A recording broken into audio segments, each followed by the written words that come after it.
A economia brasileira cresceu 2,9% em 2022. O produto interno bruto do país crescer 2,9% no ano passado em comparação com 2021.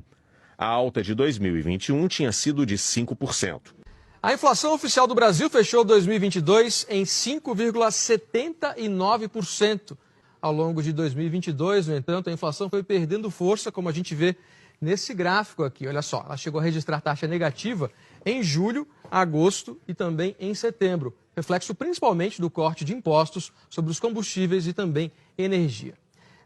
Em 2022, as contas do governo federal fecharam com um superávit de 54 bilhões de reais, depois de 8 anos seguidos de resultados negativos.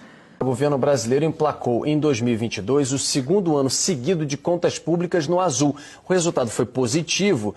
Foi o segundo ano consecutivo de contas do setor público no azul, depois de 7 anos de déficits. Em 2022, o Brasil reduziu a porcentagem de endividamento em quase 5 pontos percentuais.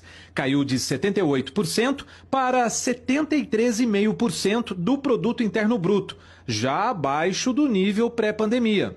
A economia brasileira gerou 2 milhões de novos empregos com carteira assinada em 2022, segundo o governo federal. Um bom número, um avanço forte do mercado de trabalho. Dados do CAGED, Cadastro Geral de Empregados e Desempregados, mostram que o governo de Jair Bolsonaro criou 5.266.000 empregos nos 4 anos de mandato. O IBGE divulgou há pouco os números do desemprego no Brasil. No quarto trimestre do ano passado, a taxa de desocupação ficou em 7,9%. Esse é o menor percentual desde 2015. E aqui no gráfico a gente vê como que a taxa foi caindo ao longo dos trimestres do ano passado. O Brasil voltou a ser a 12ª maior economia do mundo em 2022. A Petrobras registrou um lucro líquido de mais de 188 bilhões de reais em 2022. Esse é o maior valor da história da empresa. O resultado ficou 76,6% acima do resultado em 2021. Até então, o valor era recorde. O real é a segunda moeda do mundo que mais se valoriza frente ao dólar em 2022. Em uma lista com 33 moedas, a brasileira cresceu 5,69%. Em 2022, mais de 3 milhões de empresas foram abertas em todo o país, de acordo com os dados do Mapa de Empresas do Governo Federal. Em 2022, mais de 3 milhões e meio de empresas foram abertas em todo o país. Em 2019, antes da pandemia, um empresário no Brasil gastava, em média, 4 dias e 10 horas entre o registro e a análise pelas juntas comerciais dos estados. Em 2022, esse tempo caiu para 1 dia e 11 horas. A abertura do comércio internacional do Brasil nos últimos anos favoreceu a economia do país, segundo especialistas. O Brasil bateu recordes em corrente de comércio exterior entre os anos de 2019 e 2022.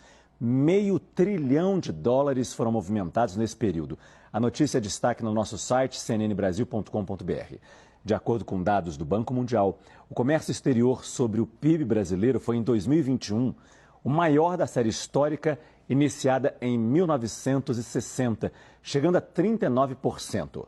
O setor público consolidado, que engloba os governos federais, regionais e registrou um superávit primário de 126 bilhões em 2022, no melhor fechamento anual desde 2011. Segundo o Banco Central, o saldo acumulado em 12 meses equivale a 1,28% do PIB. Considerando esse indicador, o resultado foi o mais forte desde 2013, quando encerrou o ano em 1,71% do PIB. O governo central e as empresas estatais apresentaram, respectivamente, superávites de 54,9 bilhões de reais e de 6,1 bilhões em 2022. Os governos regionais registraram um resultado superavitário de 64,9 bilhões de reais. Foi o segundo ano consecutivo de contas do setor público no azul. O setor de serviços cresceu 3,1% em dezembro. É o maior resultado mensal em 11 anos. Com isso, o índice fechou 2022 em crescimento pelo segundo ano seguido. Queremos compreender, Herédia, o que impactou esse resultado positivo? Vamos comigo para o telão para a gente dar uma olhada nos setores que mais cresceram. Esse resultado foi surpreendente e aí a surpresa foi positiva e havia uma expectativa pela compensação no setor e ela veio, alta de mais de 3% no mês, mais de 8% no ano. O número de brasileiros na extrema pobreza em 2020 foi o menor em toda a série histórica medida pelo Banco Mundial. A instituição financeira considera em situação de extrema pobreza as pessoas que recebem até R$ 12,60 por dia. Em 2018, 11 milhões e 300 mil brasileiros viviam em extrema pobreza, o que representava 5,3% da população do país. Em 2020, esse número caiu para 4 milhões e 100 mil pessoas, ou seja, 1,9% da população. Esse é o menor índice desde 1980, isto é, desde o início da série histórica medida pelo banco. Neste período, mais de 7 milhões e 200 mil pessoas deixaram de viver abaixo da linha da pobreza. O Banco Mundial reconhece que o resultado veio depois da implantação do auxílio emergencial de R$ 600 pago pelo governo federal. A desigualdade no Brasil chegou ao menor nível dos últimos 10 anos em 2022. Comparando com 2021, o rendimento médio da população cresceu 6,9%. Segundo o IBGE, essa recuperação está ligada aos programas sociais e também à melhora do mercado de trabalho. Muitos brasileiros recuperaram o fôlego no ano passado. Segundo o IBGE, o rendimento médio mensal per capita foi de R$ 1.586, uma alta de quase 7% em relação a 2021. A melhora no mercado de trabalho e os programas sociais contribuíram para o resultado. E o Banco Mundial elogiou a gestão da pobreza feita pelo governo Jair Bolsonaro na pandemia de Covid-19 no Brasil. No relatório Economia da América Latina e Caribe, a entidade afirmou que a doença que assolou o mundo reverteu uma década de progresso na redução da pobreza na maioria dos países da América, menos no nosso país. O Banco Mundial afirmou que o apoio do governo federal impediu que muitas pessoas cruzassem o limiar para a pobreza.